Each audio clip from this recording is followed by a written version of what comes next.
This is Beat the Closing Line.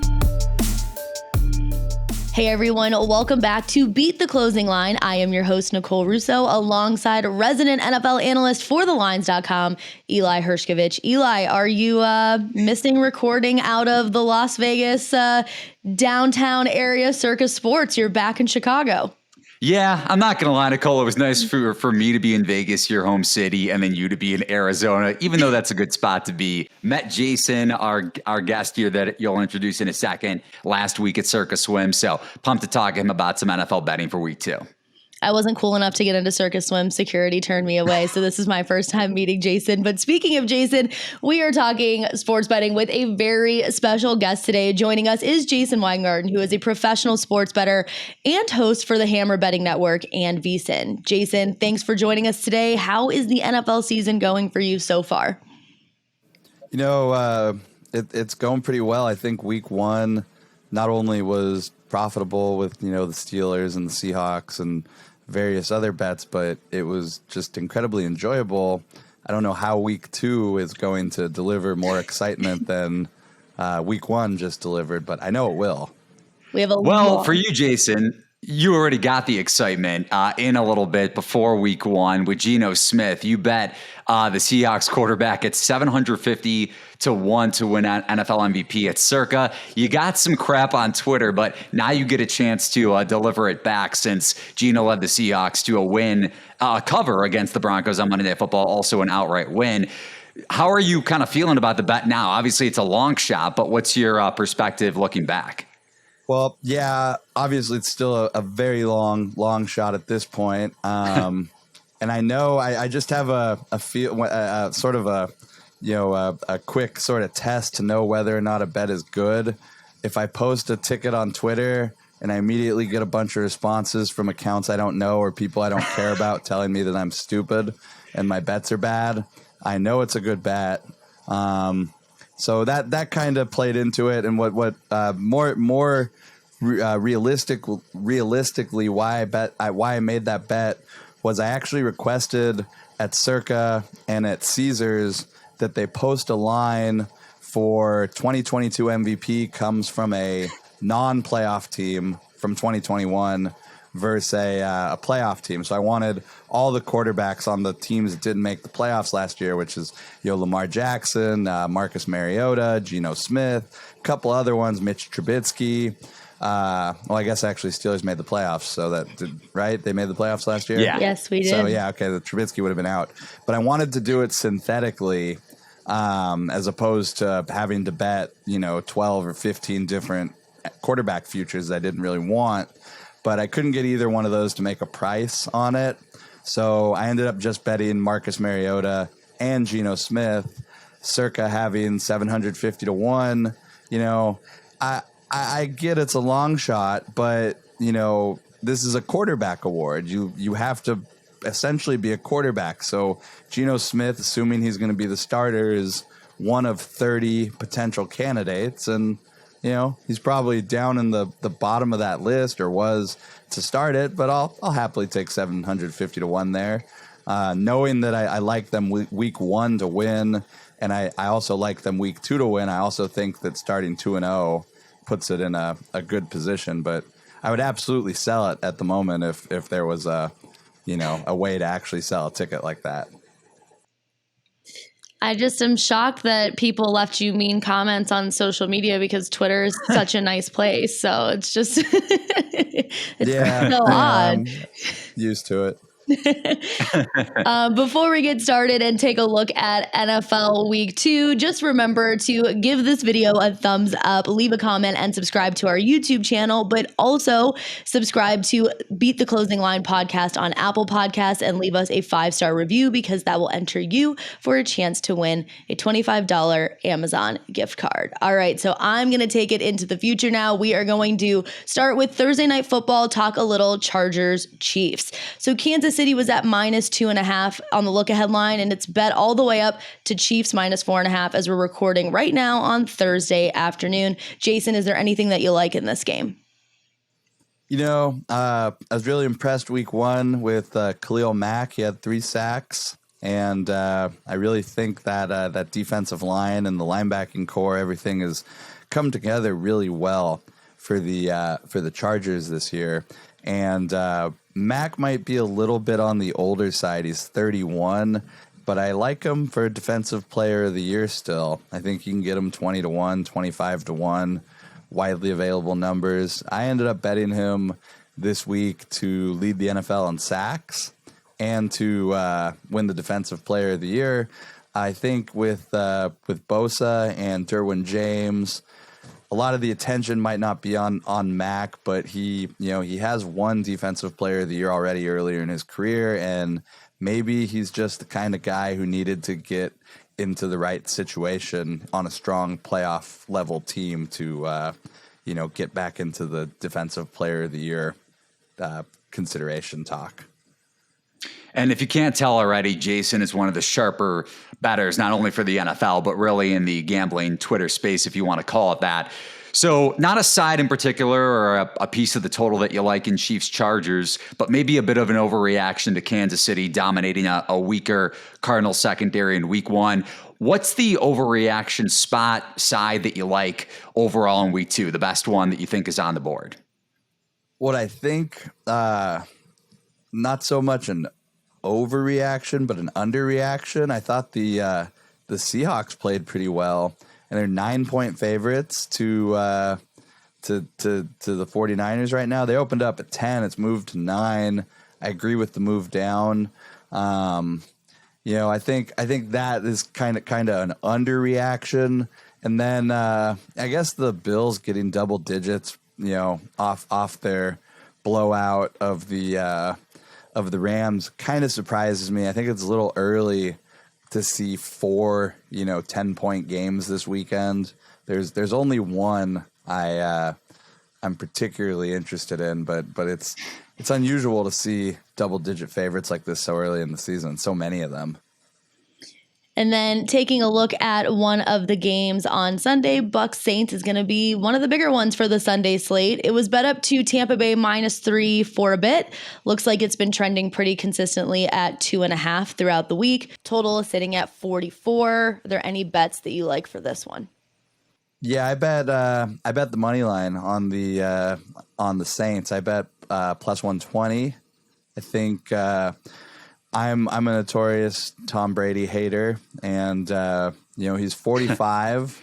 I think he probably got lucky. The Bucs got lucky week one that Dallas no-showed, but he took a bunch of hits, and I've kind of just gathered from reading about different Tom Brady stuff. He seems to be not enjoying the getting hit this more this year, and that's understandable. He's 45. And this is a division game. It's a strong defense, and sooner or later these hits are going to add up, and Brady's not gonna like it anymore. And if I was coaching the defense, I'd be trying to get after him early and make him not enjoy being out there. I think the Saints, are gonna come after him, and it's gonna be a fun game. I don't know if I don't know how Tom Brady's gonna last the season, honestly, with a bad O-line. I think he's put himself at risk of injury, and just at some point he's not going to be having fun out there, and it's going to show. I also bet Taysom Hill to win the Offensive Player of the Year this week. Love it. Love how you just throw that in on the back end.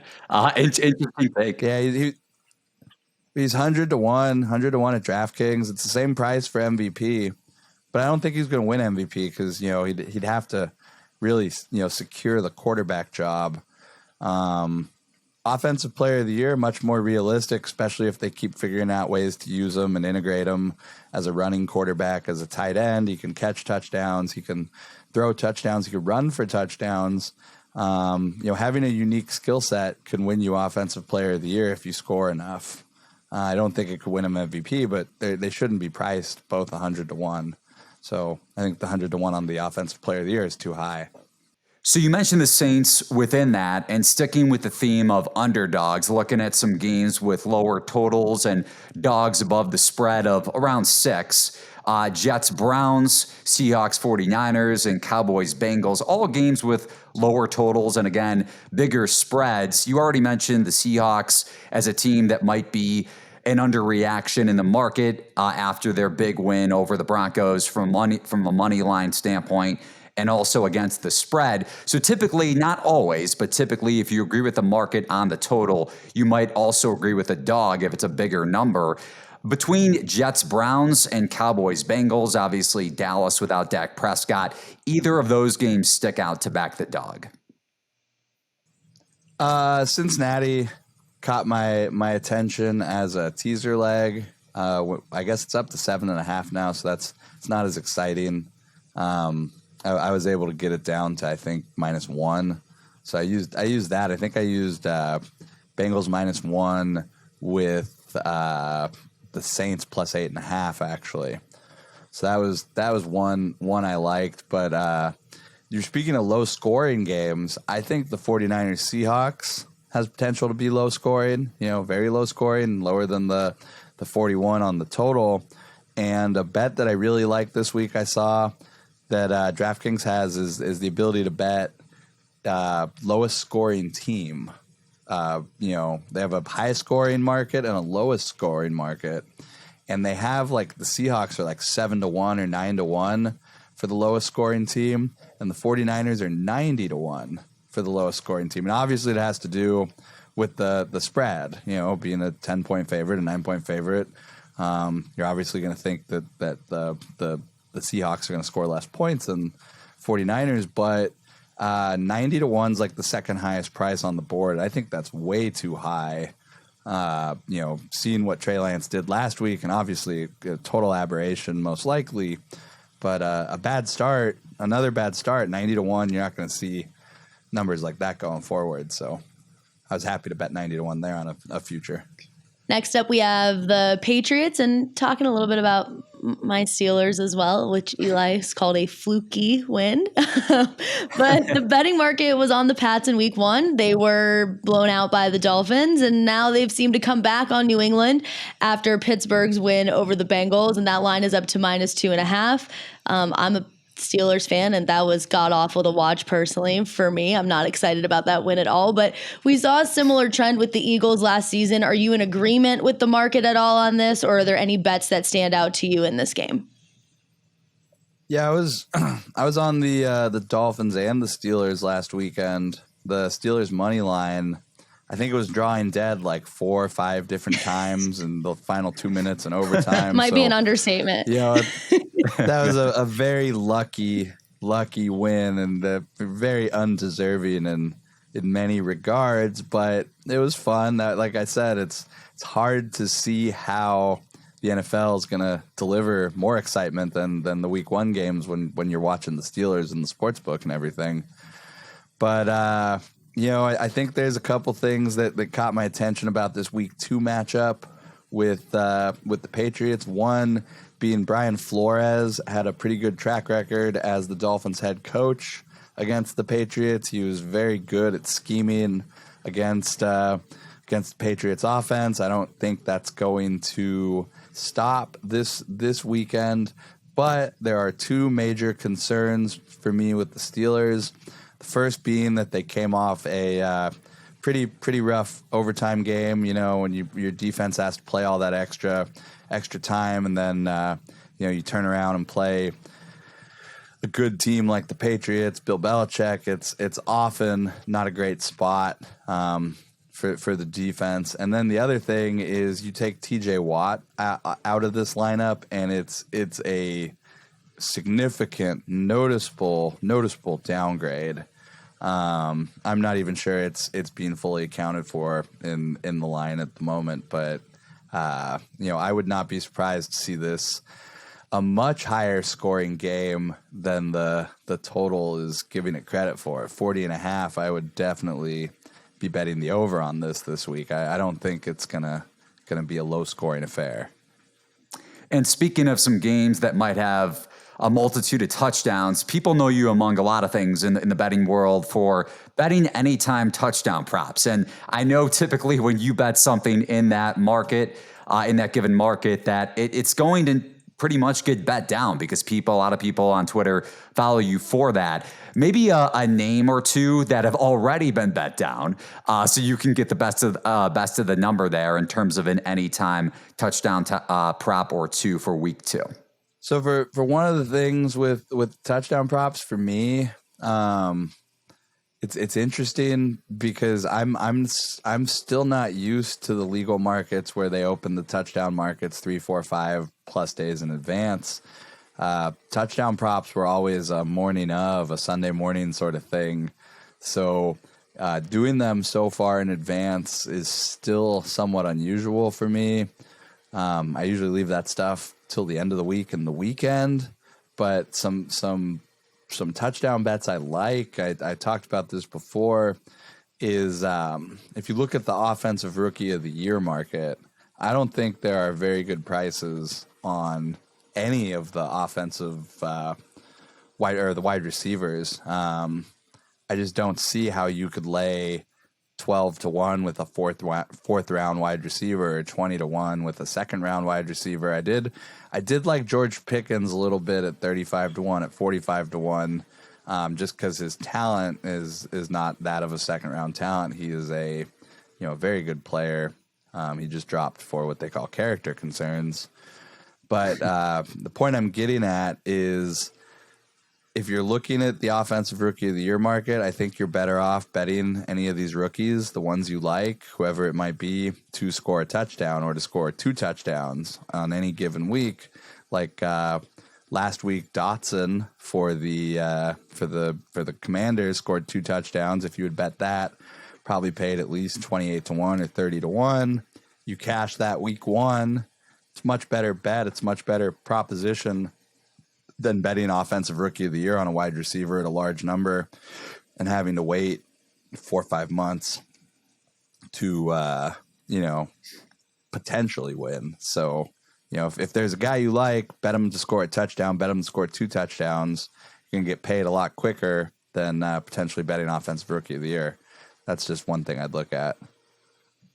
And I think we're going to end our football line of questioning with a Monday Night Football take. So do you have any bets for Monday Night Football? There is a doubleheader. We have Bills, Titans, and Eagles, Vikings coming up.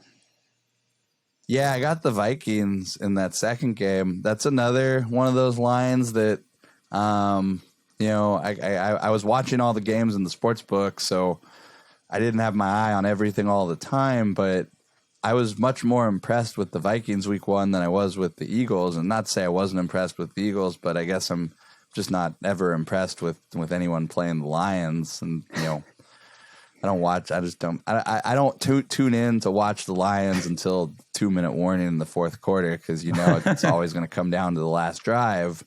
But I was really just surprised to see the Eagles at +2.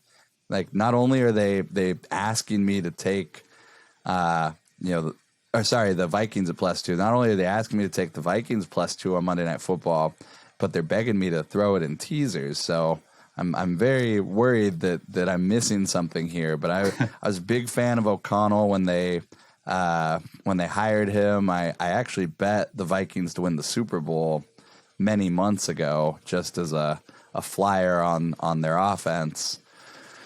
But I'll absolutely be betting +2. I've already bet a little bit. I'm sure I'll bet some more as I get more credit and stuff this weekend. And just to kind of take that game, one last football question from me, and then Nicole will shoot you a baseball question. Obviously, you're very invested in the American League MVP market throughout the entire season. But you mentioned how you're high on the Vikings long term and in the short term for week 2. I think this is a really good example for maybe the novice bettor that looks at public and sharp betting specifically, because there are a lot of people like that. Unfortunately, that say, okay, the public is on this, I'm going to fade the public, because there are a lot of people with big betting followings that do that, and the novice bettor per se will follow suit. You mentioned you like the Vikings. The public is on the Vikings, but I'm sure you can add on to this. That doesn't necessarily mean that it's a bad bet. It doesn't necessarily mean it's a bad bet. It's more about where you get the number.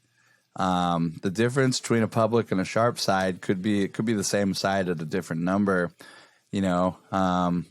last week, the Seahawks, I would say, was probably a better bet at 7 than it was at 6. But you both, you could both be on the same side. Although in last week's example, I think I heard like 92% of the money or 88% of the money, whatever. It was very skewed towards the Broncos. But a sharp bet and a public bet can often be the same side at a different number. So that's kind of the thing to understand is the number is more important than the side that you're betting on. And like Eli said, we can't end this video without talking a little bit of baseball. So quickly over to MLB. You've been pretty adamant, especially on social, that Shohei Ohtani should be the AL MVP. Despite Aaron Judge having a pretty commanding lead in that market, is that still how you're looking at this award? Yeah, I mean, I personally think Shohei Ohtani is the MVP. And, the combination of hitting home runs and having almost 200 strikeouts, a sub-3 ERA, and building on his season last year where he was the unanimous MVP, I don't see why he's not the unanimous MVP again. Aaron Judge being Aaron Judge, I mean, I'm not blind. Like I say, my life would be significantly better if he stopped hitting home runs. And I have benefited a time or 3 betting him to hit a home run because he's been doing it so often. I'll put a square bet in and make some money on a home run prop, even though I know the odds are terrible at this point. But I mean, yeah, you have to recognize he's 20 plus home runs or whatever ahead of the closest guy in the home run race. But I keep saying the award for hitting the most home runs is the home run title. Seeing that Judge is a 10 WAR player this year and he's playing, slightly above average center field and carrying his team to the playoffs, like, I get it. I can't argue that you're wrong. I could just say that, doing something that's never been done before to me is more impressive than doing something that all these other players have done before. And I do get this sense that MLB is sort of rewriting history. He's close to the Yankee record. He's close to the AL record. Well, I don't care about those records. Barry Bonds has the home run record, and steroids, whatever. I don't really care about steroids anymore. But, I mean, that's just matter of fact. Aaron Judge is having a great season. And if you're going to give him the MVP at this point, like, I can begrudgingly accept it. I'm not going to be upset about it. And I'll lose some money, but it's really not the end of the world, especially, when I look at the rest of my futures portfolio, it's going to be a dent, but it should still be a profitable year. So, I just take solace in knowing that my handicapping was essentially correct. I said Ohtani's going to put up similar numbers, if not better numbers than he did last season. He's even improved as a pitcher, which I think is incredible. Like, a sub-3 ERA, 200 strikeouts, and 35 home runs, and we're not, talking about him being the MVP. So congratulations to Aaron Judge and the great season he's had. I can't hate on him for hitting home runs every chance he gets. It is what it is, but I was right when I said Ohtani's going to put up these numbers. I did not expect Aaron Judge to, put up the offensive numbers he did. So, I'm going to take the tax write-off on that one.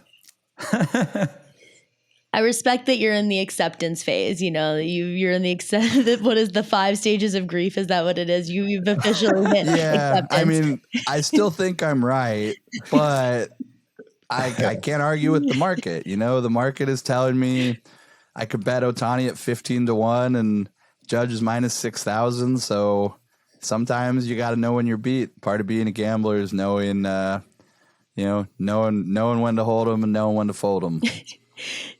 Love it. Jason, thank you so much for being here with us today. Eli, was there any last things that you want to touch on before we say goodbye? Yeah, be sure to check out Jason's work over at the couple of networks that he works at. Obviously, VSiN, he does I want to say a weekly podcast, right, Jason? It's a couple days a week. It varies. I try to do it a couple days a week, but it's more like every other day or so. And I'm on air 2-3 times a week usually. So You get a lot of me. Like I always say, if I did more content, you'd just get sick of me. So there's enough of me already. And of course, follow Jason on Twitter at Spreadopedia. Be sure to check out all of our written content over at thelines.com. I got my betting column up for week 2 with a few bets in there, a breakdown of each game, thorough breakdown. So be sure to check that out over at thelines.com. And as always, make sure you like this video and subscribe to our YouTube channel and subscribe to the Beat the Closing Line podcast on Apple Podcasts and leave us a 5-star review for the chance to win that Amazon gift card. We will be back with you on Tuesday. See you next time.